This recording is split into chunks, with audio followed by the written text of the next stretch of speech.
How do you prune a pepper plant? And if you prune, will it produce more? And this is Kenneth from Kimball, Tennessee.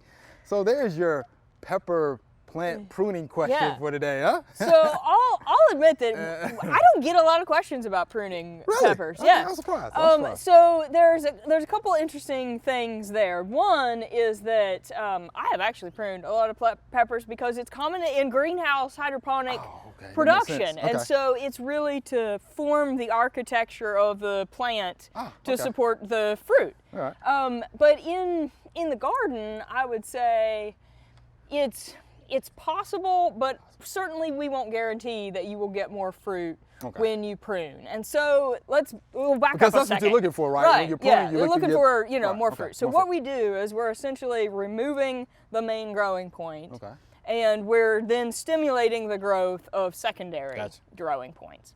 And that could keep your plant a little bit more compact, right? It could, get the lower leaves to have more light, and so I'm not, there are some physiological reasons that could be true, but the other thing about pruning peppers that I would toss in there is that especially a lot of our bells, a lot of our sweet bananas, a lot of those are cultivars that have been bred to remain compact, to set a lot of fruit. I got you. To be prolific in commercial production. And so I would tend to think that there might not be a huge advantage on those, But if you're growing, and I can even see in our pepper trials, some of our poblanos, some of our, hot peppers, if you have kind of a rangier growth on some of those, you might be able to keep it more compact. And in the home garden, if you don't like stakes, or if you don't like cages, and you have a rangy pepper that tends to have thinner